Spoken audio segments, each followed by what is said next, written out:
Let's go Vivid. All right, let's do it. All righty, right. Okay, cool. Well, hello everyone. Welcome to the next episode of Afterlife Apologetics. We're in the middle of our GLOVE series, which is our acronym for Understanding and Explaining Near-Death Experiences. And for those who have missed so far, GLOVE, we've done G, L, and O. G is God, or central God figure. L is unconditional love. O is otherworldly. And so if you guys missed last few episodes, we have discussed each of those pillars in depth as to how they make sense of near-death experiences, as well as provide us a framework by which to look at worldviews and their explanatory power of these experiences. And so we're looking, based off of the evidence that we have, we're looking at what worldview most properly fits onto these experiences, and thus the GLOVE acronym and picture, which is if the experiences are a hand, then the glove needs to fit the hand. Okay. All right. And one thing I wanted to correct on was, last week we were talking about otherworldly, Steve, and I had some people comment that the Quran's depiction of heaven is multidimensional. And so without going too far into the weeds, I just want to say, in terms of otherworldly, yes, Islam is actually a decent contender on that particular finger, right? So each of the fingers, GLOVE. So Islam is a good contender on the otherworldly finger for near-death experiences. Now, I think Islam will fall short dramatically in some of these other fingers. But I do want to walk back and say, I was talking about some of the Quran's depictions of the afterlife, not specifically the Quran, actually, it's more like the Hadith's depictions of the afterlife being incorrect. And so I just kind of want to say that it's like, even though I have the opinion that some of those depictions are incorrect, I would say overall my opinion is that Islam is still a reasonable method to explain the otherworldliness of near-death experiences if we looked at that finger in a vacuum. Okay, so I just want to kind of like make that clarity out there for people that I think it's a contender. I think Christianity is still a better explanation of the characteristics we see expressed in the otherworldly pillar. But all that to say, we can now move on to Vivid. I just wanted to make that course correction really quickly. Well, I appreciate you doing that, and that shows that we're open to input, and I really appreciate people giving input because we're no scholars on Islam, or Hinduism or different. So we know some. Others of you out there know more, and and I think typically within each of these religions, there are various types of beliefs, just as within Christianity. They're liberal, they're New Orthodox, they're Catholic, they're Protestant within Christianity. And often we may not know about some of the strands of these religions that would be more compatible than others. So thanks for your input. That's how we all learn. Well, and I do want to comment on that, Steve. You say that often, and I always want to make it clear to people that when I am critiquing views, I'm trying to go back to the foundation of that view as best as I can. Because if I have to kind of deal with a comparative analysis of worldviews as they've evolved over time, interacting with other cultures, I don't.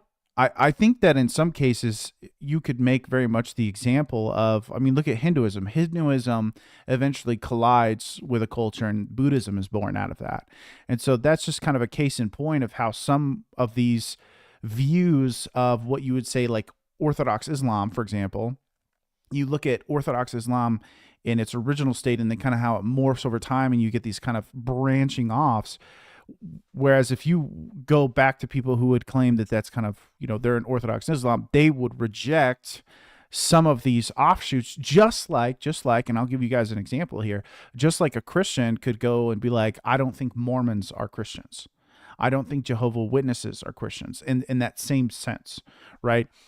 They may look like and kind of act like Christians, and they might say some Christianese type things, but when you look at their foundational belief systems, you would say Orthodox Christianity would not recognize that. That would not be a belief system they're familiar with, or call their own belief system. Does that make sense, Steve? Like when I'm making sense of I here? think so. Yes. So it's like I want to make it clear to people that it's like you can have this evolved version of a particular belief over time, but that may not be the belief that I'm interacting with, and I necessarily don't interact with evolved beliefs. I guess is the name I would give them, because where does it stop with that? I mean, you can kind of invent and change it up, but then it's like we have to have foundational reasonings for why we believe what we believe. I mean, if you want to look at the canon of the New Testament, that's a great example of how a canon gets determined for the New Testament and then it stops. There's no more additions to that canon.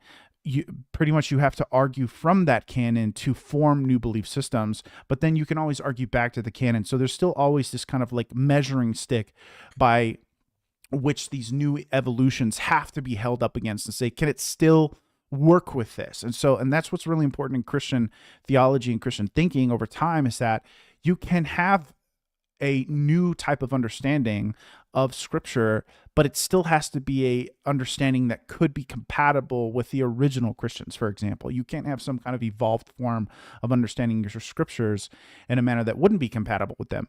So not to get too far into the weeds on that, but just to say that there has to be some consistency with the belief system you're espousing and the original set of beliefs that people group had. Or we could call it classic Christianity, Okay, and yeah, fair enough. classic Islam. Kind of like if you go into a summary in an encyclopedia, they're going to tend to, and there's still people today, maybe perhaps most Muslims would be kind of classic Muslims, and they actually believe the Quran and the Hadiths. And with Christianity, you have those who hold the classic beliefs and those who have deviated. But yeah, Like progressive. just call it the original Yeah. or classic, and you just realize when we make these comparisons, we're not talking about all expressions of Islam, all Yeah. expressions of Christianity or Hinduism. Specifically classic, right? Yeah, that's a great example. And like even within Christianity, you would have the progressive Christian movement that many Christians would be like, that's not Christianity. Okay. And again, that's built around the basis of looking at the fundamental core beliefs of that system. And, in some of them, they would be like, for example, one might say that Jesus was the Son of God and not God himself, or it wasn't part of the triune God, or they don't believe in the triune God. That right there would be a very quick way for Christians to be like, yeah, we don't identify with that belief system. So I give this example, and I'm sorry, guys, if I'm digressing here, but I give this example to just point out that it's like when, as Steve says, when we're looking at belief systems, we're trying to look at the classic version of that belief system, not necessarily how it has evolved over time, albeit there can be relevant arguments to be made why we should consider the evolutions that happened over time. But again, that's a conversation for a different time. Okay.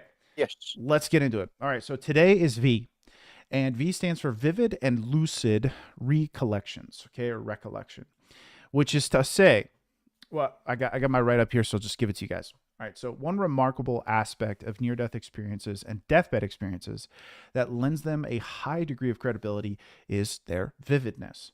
Many of those who have undergone these experiences report them as not just real, but more than real, and that's comparatively speaking to ordinary life. They describe an I'm hearing an echo. Is there anything about your settings that need to change, or is this just me? I don't know. Maybe it's just you. I don't know. If you guys I can are, still understand you, but there is a noticeable echo. maybe it's coming from the back room here. Let me check here. Let me check. No, everything seems to be pretty normal here. So I'm not hearing it now as you speak. Maybe it's because of the angle that I was facing. Here, I'll pull my manuscript over to this screen so I can speak more directly into the mic.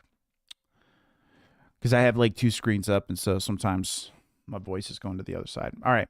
So we were just discussing vividness, and we were talking, and I just made the statement that one thing that a phrase that's commonly used to describe the vividness of a near-death experience is them saying something to the effect of, it's more real than real. And one thing I would give you as an example to kind of help you understand this is to say, you can understand the difference between a dream being quote unquote real and you waking up from the dream and being like, oh, this is real life. Okay. So the same difference between a dream and you awakened is the same comparison they make in a near-death experience, saying that this life is the dream and that what they experienced over there was actually real life. Okay, that's how they would kind of describe that. They describe an enhanced consciousness, an acute clarity of thought and perception, a lucid awareness that surpasses their everyday consciousness. And this is as reported by Grayson in 2007. It is important to delve deeper into this vivid nature to understand its implications and what it might reveal. These experiences, striking clarity and unforgettable nature, are encapsulated in our vivid descriptor, which underlines the remarkably lucid consciousness that these experiencers report. As opposed to dreams or hallucinations, which are often hazy and fragmented, these experiences are marked by a profound sense of reality, a reality that is not just as real as our everyday world, but as numerous experiencers report, it's what they would define as hyper real. And that is a report I pulled directly from Ring and Valerino in 1998. In these experiences, people report a heightened sense of consciousness, an expansion of perception, and an understanding that is difficult to articulate in ordinary language. That kind of harkens back to what we mentioned in the last episode about ineffability, meaning it's challenging to even find the words to describe it. They may witness events from multiple perspectives simultaneously, so that would be like a 360-degree vision, grasp complex concepts effortlessly. So an example of this would be like they felt like they had all the answers they needed, but when they came back to their bodies, it felt like they had forgotten a great deal of that information when they went back into their bodies. Like their body couldn't even contain the information. Or perceive their surroundings with an intensity and a depth unmatched by our normal sensory perceptions, such as vision that can kind of zoom in on long distance stuff, no problem. They also exhibit an expressive recall of these events, with details remaining crystal clear even decades after the experience, and this would be as reported by Van Lommel in 2001. Moreover, these experiences are consistent, regardless of the person's cultural background or religious belief. I want to hearken on this. These experiences are consistent regardless of the person's cultural background or even their religious beliefs. So it doesn't matter if you're in India and you're an atheist, if you're in the middle of nowhere and you're a Buddhist, it doesn't matter. These are consistent throughout. And so that's part of what we build these upon. Okay. And the fundamental elements of these experiences remain the same: a transcendent, vivid encounter that profoundly changes their understanding of life and reality. So before we transition into me kind of talking about why Christianity makes good sense of that, but also kind of some of these other worldviews, Steve, anything to add on kind of that just introduction to vividness? Why don't you just continue? I think we're with you on that, and I'm with everything you said. Okay. So the Christian worldview seems uniquely equipped to comprehend this aspect of NDEs and DBEs. The Bible speaks of a spiritual reality beyond our physical world that is more real and enduring. This hyper reality experienced in NDEs and DBEs aligns with the Christian perspective of an eternal spiritual realm beyond our temporal and physical existence. Christianity also holds that human beings are not merely physical entities, but possess an immortal soul capable of a level of consciousness independent of the physical body, or you could even say regardless of the physical body. This belief provides a coherent explanation for the enhanced consciousness reported in these experiences, as it suggests a liberation of the soul from the limitations of the physical body. So kind of like a duality right there, reference to a dualism view of human beings as a whole. In contrast, atheistic materialism struggles to account for these experiences. Its premise that consciousness is a byproduct of the brain falls short in explaining the heightened lucid consciousness and the accurate recall observed in these experiences, especially when they occur under conditions such as cardiac arrest, when brain function is severely compromised. And I'll even add here as a note that there are even NDEs reported when the brain is entirely compromised with severe debilitating diseases. Similarly, Eastern pantheistic philosophies like Buddhism and Hinduism that view individual consciousness as an illusion to be transcended, referencing to things like moksha or nirvana, have difficulty reconciling with the personal intensified consciousness reported in these experiences. Meaning, when these experiences are happening, people don't shed their understanding of the self, okay, the perception of who you are and your memories and your interests and those things. Apart from that, it is a dramatically different tale of the person, the character of who that you are transcends your physical body and moves into this next realm. And if we are to believe Eastern philosophies, why does that seem to happen when you would expect a kind of I don't know, more like an ascendancy to where you would view the life you have as one of many lives is kind of how I would understand that from those philosophies themselves.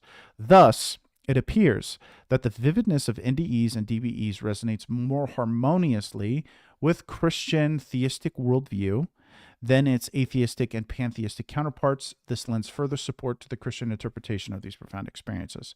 Okay, so I note theistic worldviews there because I want you guys to understand, again, with vividness, pretty much any worldview that's going to set up a theistic God and then also say, hey, you have a soul, and that soul is actually really what you are. And I use that word loosely because I don't want to get too wrapped up in the philosophy on that, but those worldviews are the only ones that can properly explain the vividness that we encounter in a near-death experience.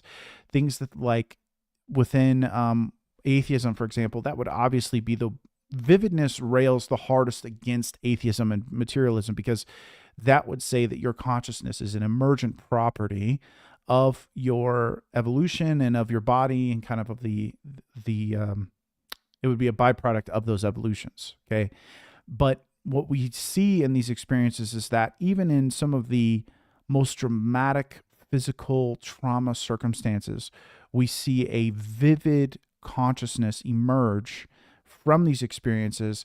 And not only that, come back with a detailed accounting of maybe not even their accounts on the other side, but of things that happened to them while they were on, say, an operating table, or being seen taking care of in an ambulance or something to that effect. They have these details that they can report that are extremely vivid details. For example, one of them is they were getting a surgery, and then up a couple floors on the outside window, there's a shoe on the window seal. It's a famous story, but they could tell you what the shoe looked like and where it was specifically on this window seal. And after the surgery happened, they had someone actually go up and find the shoe to prove the point that they actually were out of their body and they saw this. And again, this lends to the vividness of these experiences, where there's a consciousness that remains intact and it's able to categorize and keep memories. It's able to see, hear, it has increased perception.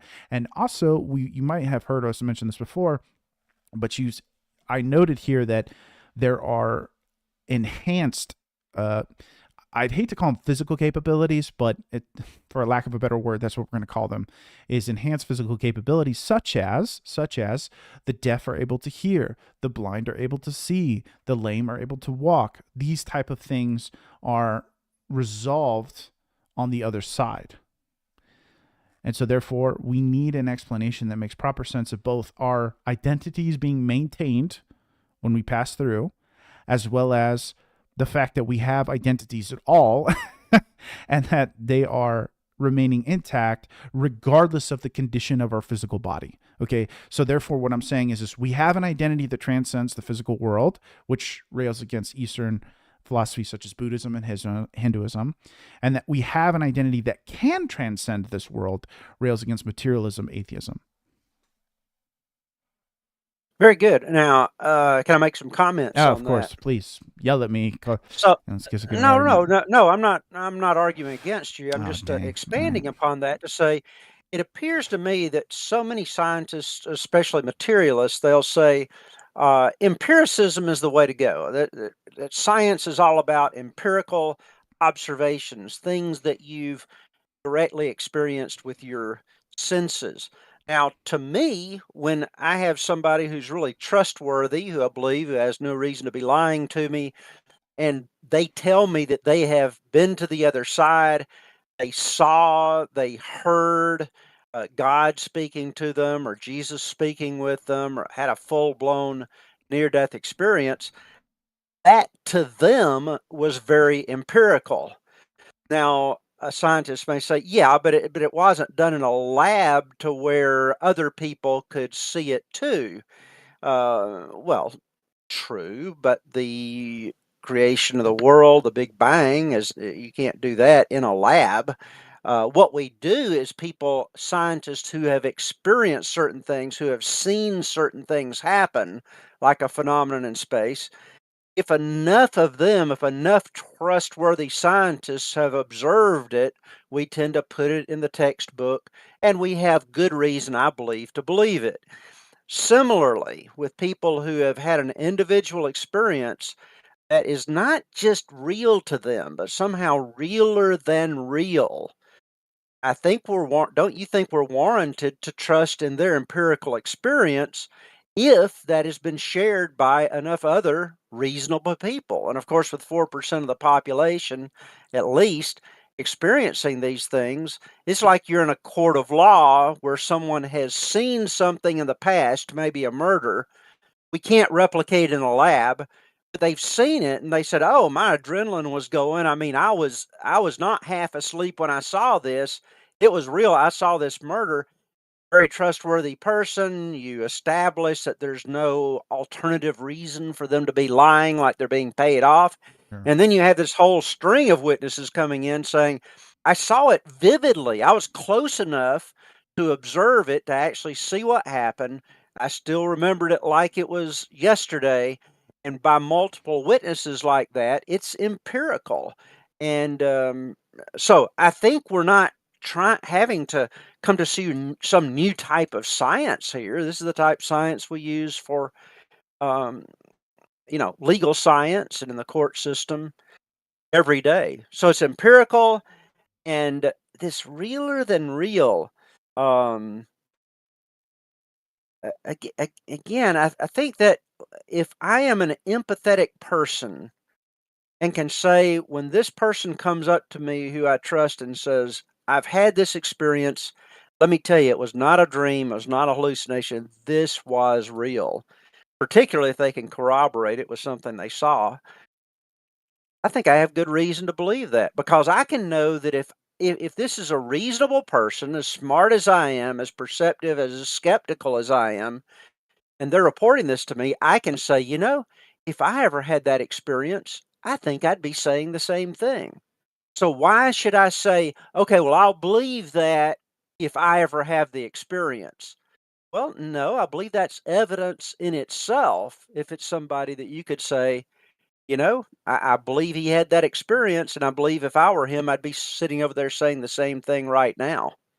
Don't you, Yeah. Charlie? Oh, So yeah. Oh, how yes. is this evidence? To me, that's vividness becomes evidence when we see it in the context of legal evidence and just how we make decisions day by day on what scientists have told us that they have seen in the laboratory. Yeah, and so Steve, what I actually have is I have a quick guide to evaluating legal witness testimony, and it's 10 different it's 10 different criteria by which to evaluate a testimony with, which allows you to create a scale by which to grade whether it's really good testimony or if it's testimony that you should not take very seriously or if it's testimony that's probably just a lie. Okay. And so the first thing is internal and external consistency. So, internal consistency is checking if the witness statements are consistent with themselves over time. Repeated narratives should be coherent and stable. They don't always have to be exactly the same, but you want to see them be coherent and stable. They may remember things a little bit differently over time, but again, you want to see the primary narrative stay the same. External consistency. Verify the testimony against other evidence and facts available. It should align with what is already known and proven. So, for example, if I said, I saw a gas station where the murder happened, and the police are like, well, we know where the murder happened, and he said he saw a gas station, and they go there and there's no gas station within 6 miles. What are you talking about? That would be an issue with my testimony. Okay. But if they go there and they see a gas station, they say, okay, cool. He said there was a gas station near the murder. There was a gas station about 500 feet away. There was a gas station near the murder. Okay. Plausibility. Analyze the plausibility of the testimony. The events described by the witness should be possible and realistic under the circumstances described. This is to me where you're going to have some that's a very philosophical statement of what determines what's plausible and what isn't plausible. So I think that at that point you do have to kind of evaluate the worldview, because it's very simple to come to, let's say, a near-death experience with an atheistic perspective and say, well, based on the premise that I don't believe in the supernatural, these events are untrue, and they didn't have an out-of-body experience. Okay, but that again, that's where you're having a presupposition influence whether or not you think it's plausible, because you could very well have a Christian come and evaluate and say, yeah, based off of my worldview, something like this is plausible or possible. Okay, witness behavior. Observe the witness's behavior and demeanor while giving the testimony. Signs of nervousness or stress do not necessarily indicate dishonesty, but confidence and calmness don't guarantee truthfulness either. Look for congruence between their words and nonverbal cues. So basically to say, if someone's nervous, you'd expect them to be nervous the whole time. If you see a particular part of their testimony they get really nervous about, it would imply that perhaps they're lying on that particular part of their testimony, as well as this calmness aspect. That can also kind of be some giveaways. But I do think it's notable because when we do have these people give these vivid recountings of what happened on the other side, you can very much look at the demeanor by which they tell the story with. And Steve, you've mentioned this too. I mean, people will often get extremely emotional, and not like in an angry fashion, but in a like, I'm still trying to come to grips with what happened. Almost like talking to someone about an event that they have post-traumatic stress disorder from, like a significantly traumatic event for them, and then recounting it just wells up all the emotions they felt in that moment. Maybe they were beaten, or I don't know, some kind of traumatic event. And so talking about it kind of invokes those emotions of like vulnerability and fear and those type of things too. So I think it is noteworthy that the witness behavior and demeanor, you guys can see in the movie After Death, they play some of the tapes that I'm trying to remember which researcher provided them the tapes. He was in the movie. He's a cardiologist. You talk to him all the time, Steve. Sabom. So he provides some of his recordings. So you can actually listen to the recordings. And one thing that I was paying close attention to was, what was the demeanor of the person telling the story? Is it a person, you know, who seems to be trying to like almost kind of get attention, like milking up this opportunity for someone to deeply listen to the words? It didn't seem that way at all. It almost seemed the opposite. Like they were like, you know, I don't want you to think I'm crazy. And he actually says that. He's like, look, I don't want people to think I'm crazy, but this happened. Okay. And I like that because it's almost this sense of self-betrayal of like, I know I have something to lose by professing this, but I also don't feel good not talking about it. And I also don't feel good saying it wasn't real. So here it is, right? Make of it what you will. And I like that. I like the fact that it feels as if the person presenting the testimony of the vividness doesn't have anything to gain by me believing or not believing in it. It's just they're saying, look, I'm giving this to you for your account, but if you don't believe it, it doesn't matter because it was real for me. On the demeanor, I should mention that three coming to mind are three different men that I have a lot of respect for. They are mature men in their 60s, probably, and they're and they're manly men, you know, like respected in their businesses. I want to say, I mean, it's not like every time I talk to them, they're crying or whining about something. These Yeah. are mature people who are not prone to crying, and yet two of the three broke down and just started crying when they were telling the experience. They said one of them said, I used to never even be able to tell this experience in its entirety because I just break down. You're like, my goodness, this was not just real. This was super real and super meaningful. They just couldn't even hardly get through it. And I'll never forget the one who I was sitting across from the table with, and he had been in a sepsis issue within his body where he was comatose, and I kept asking him about the degree of reality, the vividness of it. And I'd say, "Well, do you think it was kind of like a vivid dream, or kind of like?" And he'd say, "No, no, no, it was real." And he said it several times, and I kept asking him in different ways, like psychologists do, you know, to try to make sure you got it here. And finally, I said, "Just, you know, just how real was it?" And he just leaned up across the table and he said, "Steve, It was as real as me sitting here across from you right now. And I thought, "Oh my goodness." I mean, just the intensity. So you're talking about demeanor. You've seen it in court cases if you watch them on TV. Sometimes people come across like, okay, yeah, my wife died, and it's like they're not even showing any emotion. And you're like, there's something wrong with this testimony. Mm-hmm. Um, or if they're showing emotion and facial expressions consistent with the reality, that means something, and that overwhelmingly is what I've seen. And then Mm-hmm. it ends up being memorable. Van Lommel repeated over time. That's precisely what Van Lommel tested. He went back years later, re-interviewed them, and checked it against the first interview, and sure enough, the passing of years didn't change it. External consistency, that's exactly what Sabom showed when he looked back at the doctor's records and said, ooh, what they saw and experienced during the time of their clinical death, yes, that is what happened in the operating room, and I have others who saw it as well. Well, and didn't Van Lommel explore all the way up to almost like what 2 decades after the experience in some cases? I honestly don't remember how many years, it was, but it was years. I think he did it twice I'm pretty over a sure there period were of a few. time. I'm pretty sure there were a few of them that he had evaluated up to 20 or so years after the experience, because some of his patients had a near death experience when they were children, and so they were kind of revisiting it like in their 20s or 30s or something like that. But the reason I bring that up is just to point out like that's a lot of that's a lot of time to be forgetful of a kind of, you know, drug induced experience, to be frank with you. Okay. Motive to lie. Consider any potential motives the witness might have for not telling the truth. This includes personal relationships, financial interests, or emotional biases related to the case or individuals involved. Okay. This is a very, very important one. All right. This is a very important one because oftentimes the biggest objection I hear of, well, what do you make of these people who tell these stories? It's like, if we look at it, it's almost like you can always predict the objections you're going to get based off the worldview of the person who's making the objection. But basically, like an atheist or a materialist might say something to the effect of either they were under the influence of drugs or they had wishful thinking or emotional bias, which is like they wanted it to be true.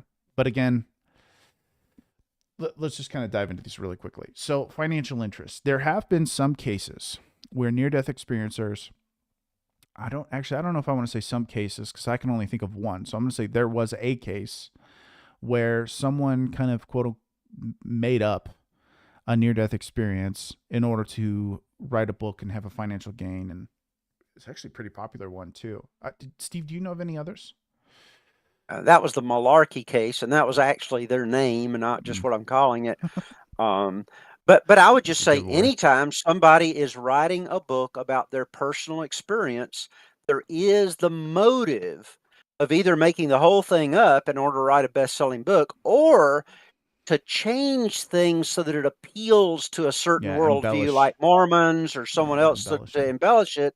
That's why I hardly ever quote people's experiences that they wrote about in a book because there is the possible motive of doing that. Whereas you look at a situation where a person's being interviewed by their cardiologist, there's a lot of motive just to say nothing happened because they're afraid they'll be considered crazy. Yeah. So the motive is to not even tell about it.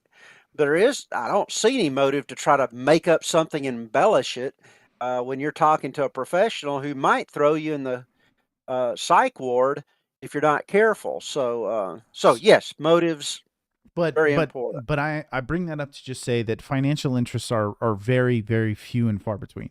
There is a lot of near death experiences that happen, and overwhelming majority of them are never published. So there's no financial gain for a vast majority of the data to be incentivized to create accounts is what I'm saying. So you can't really lay that at the feet. In some rare cases, you absolutely can, but this argument isn't built around the this isn't cherry picking. This is taking the vast amount of experiences and looking at 5 core fundamental pieces of them, and then trying to explain those 5 core fundamental pieces. And these are pieces that are extremely common, no matter the background, no matter the culture, no matter the socioeconomic status. They're the same. Okay. Personal relationships. I can't really see that being a valid reason to lie in a near-death experience. Well, let me rephrase. Again, maybe there are rare cases, but I feel like in terms of personal relationships would be like me lying for my wife, right? Like I have a personal relationship with her and I want to see something go well for her, so I'm going to go along with a lie for her well-being. But a lot of times this is a person telling a story about what happened to them. So I don't really see a benefit for them to lie. As a matter of fact, that's part of the reason why we believe it, is because despite the fallout in the personal relationship, some of them still continue on with the story. I mean, the one I can think of right now, Steve, is Howard Storm, where his wife and kids left him over his near-death experience. I mean, that's an extremely painful thing to go through for the sake of truth. All right. So, well, and I would say typically spouses and family members are just made a little uncomfortable if you come into the hospital, start talking about something like that. And you're very timid in your first telling it, typically saying something like, "Now, I don't want you to think I'm crazy, right. but," and then you might express it as if it's, "Okay, I had something really well. Let's see what you make of it." They're not gonna come right out saying, "It was real. Let me tell you what happened. I met Yeah. an angel." It's Well, all real. you just not in this culture, you don't. Maybe in certain cultures, but not in this one. Mm-hmm. And I can tell you that the person I was talking about that I interviewed, was someone who my pastor told me about him, said, "Now, he doesn't really talk about it. He talked to me about it, but, and maybe he'll talk to you about it." And sure enough, when I talked to him, he was a minister of men in our church, but he didn't tell the people in his ministry about it. It was just not something that he had a great advantage, some advantage bestowed if he were to talk about it freely. Rather, he was taking a risk to tell it, which in a court of law, that makes a testimony all the more valuable. And then, of course, emotional biases. So, this to me in this particular instance would be they're lying about it because they're Christians and they want people to believe in the Christian worldview. Like that's their bias. Um, yes, that can play a part, but I guess my biggest piece, and I kind of brought this up in a exchange online with someone, when we were kind of writing comments back and forth, is even if I want something to be true, it can still be true or false regardless of my want for that.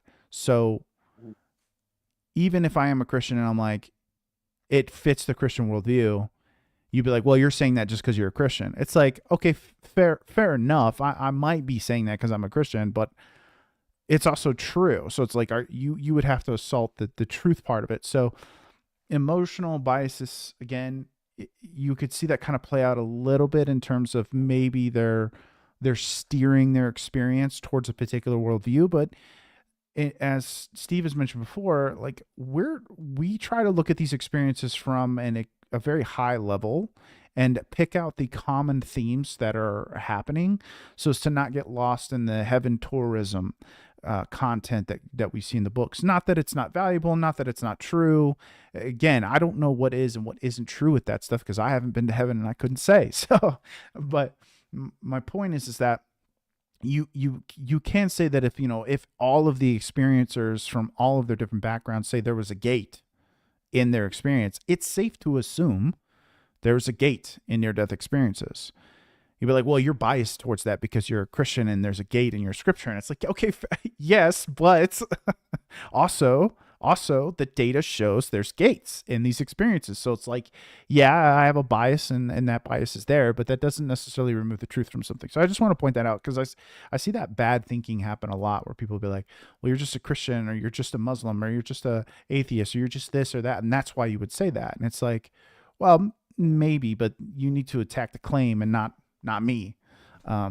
It's And in order to along this properly. line, I just want to re-emphasize that Charlie and I have tried to stick with the experiences shared to serious researchers such as cardiologists and others, psychologists who are interviewing people. Yeah, yeah, Most of the people that have objections to what I'm talking about in NDEs, near death experiences, is that they have just gone on the web and started listening to a bunch of stories. yeah, Now, yeah, some of these are people promoting their books, so they do have an ulterior motive to try to push their worldview on others. And it's not just if they're doing a book, but some people have YouTube channels that they're trying to get a lot of traffic to in order to make money or to get fame or whatever. And so they're going to share the most uh, out there. uh, out there Yeah, experiences because it's not just the same old yeah, experience with the that's same boring. core elements. Yeah. So there is an element there. That's why I'm saying there's plenty of great experiences there within studies, and use those because we have much more reason to trust those than the others. Yeah, and it's just going to be a lot more of a concrete footing because again, you can kind of get into this conjecture of, well, this account had this and this account had that, and I think you'll just end up being super confused because I know I've been there of reading through different accounts and being like, well, which of these is true? So it's just kind of easier to walk back and say, okay, let's just look at the general structure of how these experiences are kind of coming through, and that's kind of what develops the glove method, right? Is like there always seems to Mhm. be a god, there always seems to be an unconditional love element, there always seems to be these otherworldly aspects, whether it's a city of light or golden beings or telepathic. There's always some kind of element in that realm, and there's always a vividness of it's realer than real, and they can recall a lot of particular minute details, not only after the experience has happened, but decades later after the experience has happened. They're also recalling these details with excellent recall. And then, of course, the ethical transformation. There's always this kind of um, lesson to be taken away from these experiences, and we'll get into that in the next episode where we talk about ethical transformations. But ultimately, this vividness and these structures that we're looking at do kind of come out of the metadata, and so we're not even really getting locked in on a particular testimony. It's just once you get tons and tons of witnesses on the stand, like Steve mentioned, it eventually you just comes to the point of like, how many witnesses come to the stand and tell the same story before you're crazy for not believing their crazy story, right? And so it's like, All right, yeah. good way to put it. So every point in glove is a part of the core NDE experience Mm-hmm. that's been seen in multitudes of studies globally. Mm-hmm. We shouldn't have this global consensus with people who've had such varied worldviews, such Mm-hmm. varied backgrounds, so many wants and desires, Super different but we medical see it. conditions. So glove is showing the evidence that these things are not just something natural, not something caused by our expectations or wants. And secondly, it's helping us to home in on the worldviews that most tightly fit with that. Yeah, Okay, exactly. so that's where we're going. Vividness is a huge part of this. I mean, I really don't see anybody coming back saying, "Well, it was just I kind of think I saw something that it might have been a person, but maybe it Mhm. was a goat. I'm not sure." And so there's just no vagueness in it. They saw it, and it's almost like 20 years later they can pull back up a video of that thing happening in their brain and tell you exactly what happened. I don't know Mhm. anything that's that vivid. Well, apart from life itself, right? I mean, that's kind of like, and not only life itself, but significant life events. Like I'll always remember the birth of my child, my marriage, some other key events in my childhood. Really, I can just recall those instantaneously, and I can also see who was there, who came and told me something, what the details of the landscape were. And so to see people come back with kind of that level of recollection even higher. And then also, again, I can't wait to get into E because that's one I really love to sink my teeth into, is kind of the ethical transformations that come out of that. When you see the transformation that's going to happen with people in next week's episode, when we talk about it, then you guys are going to really kind of come away from it like this isn't just a cool experience for people. This is a life altering, course changing experience for people. And that's significant. That is super significant. I mean, it's grounds for why we believe in, even in modern day society, like if someone says I was raped, right? If they say that as, if they say that without any kind of emotion present and it's kind of meaningless, and you kind of see things to gain there, you're like, okay, cool, maybe you're lying to me and you're trying to gain something out of it. But there are real cases where that has happened, and you see the effect it has on them, and it changes some of their habits. I mean, maybe they don't open particular doors, they don't go out at particular times. Like it manifests itself in all these little particular things in their life, to where you go, I really believe them. Like, they do a lot of these inconvenient things, like never go outside at night by themselves, right? They do a lot of these really inconvenient things that seem to be stemming from an experience that taught them not to do that thing, right?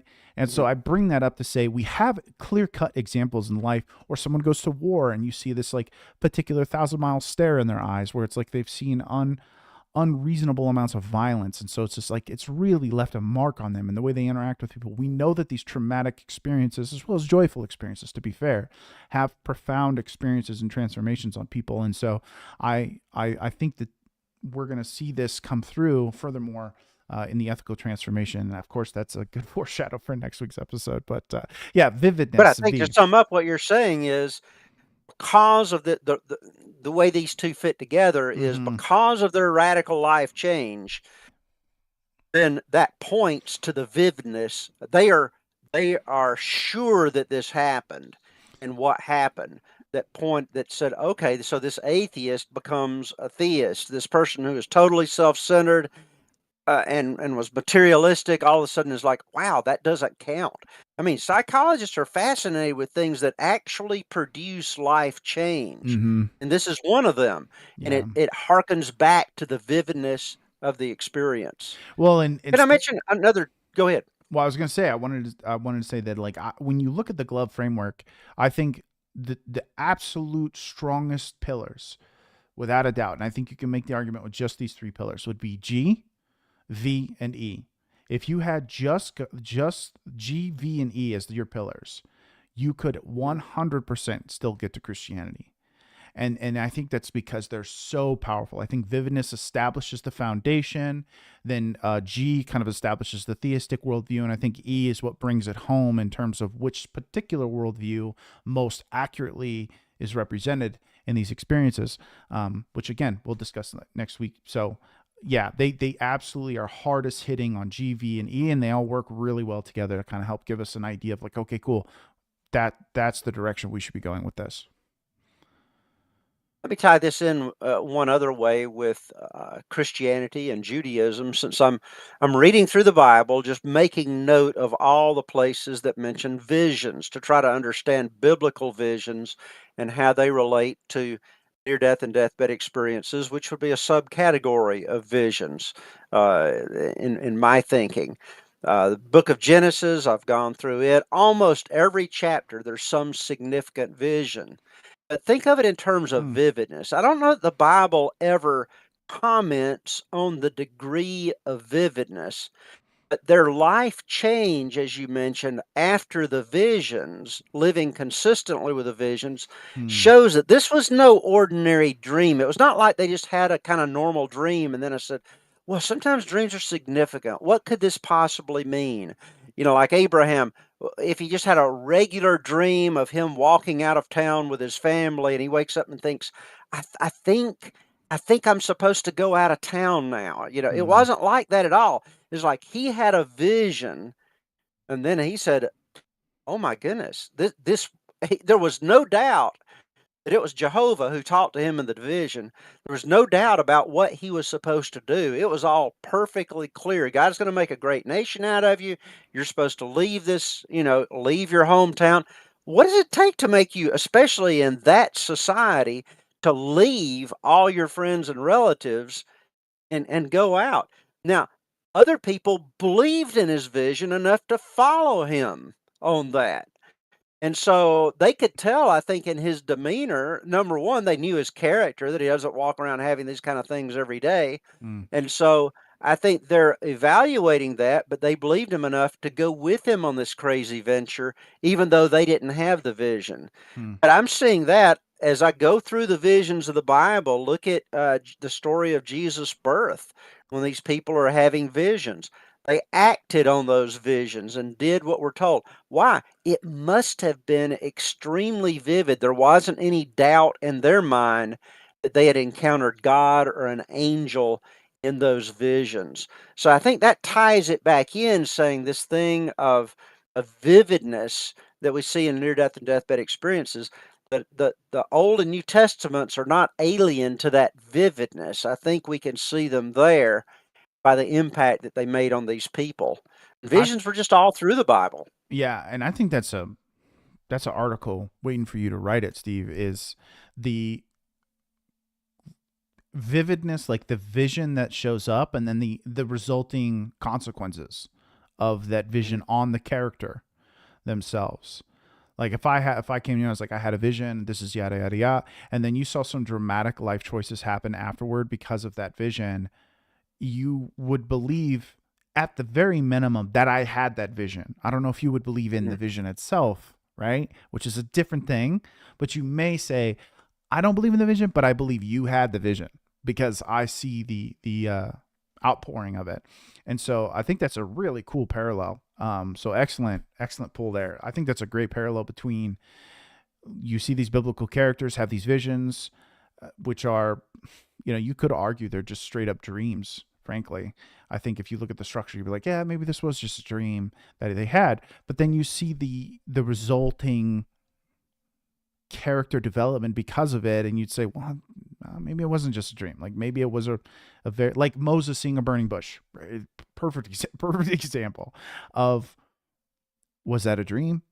I don't think so. It doesn't seem structured like a dream in the narrative. So for all we know, Moses did see a burning bush, and then it's like, well, what happens after he sees the burning bush? Well, he takes steps that are almost against his desire. Well, they are against his desires, and so it leads you to believe that vision is true because Moses then walks into Egypt to go speak to Pharaoh and do all the things that he didn't want to do. And so I think it's the same thing true even in today's world. If someone came to me and they're like, Charlie had this vision and this is what happened and yada yada yada, and then I look at their life and the fruit of their life is suddenly dramatically changed. I mean, this happens all the time in Christian circles, right? It's like, well, how do we know they're a follower of Christ? It's like, well, look at the fruit of their life, right? Like, is it getting better? Is it changing? Are they, those type of things? That's kind of how it's not like a dramatic turnaround, And but have they always been accurate in the sure, past when they've said they've had a vision of something? sure, If they're the sure. type that always saying, "Okay, God wants to start a new church," and then it never happens, I say, "Well, what Yeah. God was really wanting was this Uh, and that." And you're like, "Okay, I'm not gonna believe anything you say again." right. Yeah. Yeah, exactly, exactly. And that's just all part of it, right? It's not a simplistic thing to just be like A, B, C, and then you're done. It does take some more nuance into, determining those things. But I think it is a safe assumption to look at significant events happening to people and then seeing how those significant events manifest themselves into behavioral changes to really see how significant that event was in that person's life. And that leads us to a closing of vividness, and that's why that's, I would say, that's probably kind of the first step that makes you take a near death experience so seriously, is the vividness with which these people come forward with their testimonies, and there's just really nothing for them to gain. um there And there's a really lot isn't. to lose.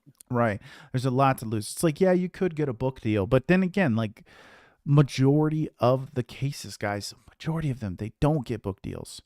And even if they do get a book deal, there's nothing to say that book deal is worth any kind of serious amount of money. It's just the factors are not stacked in their favor to come forward. It's time and time and time and time again. You see the most often consequences. People tell them crazy. People alienate them. It just does not go well. And in addition to that, they have almost all to lose already, in the sense that they hate being back on Earth. They're like, I don't want to be here. I want to go back up there. So to me, it's just like there's a lot of reasons for them to tell the truth. and not a whole lot of reasons for them to lie. Not to say that there aren't any, but it's just there's more likelihood that they're telling the truth, and that's also based on the vividness.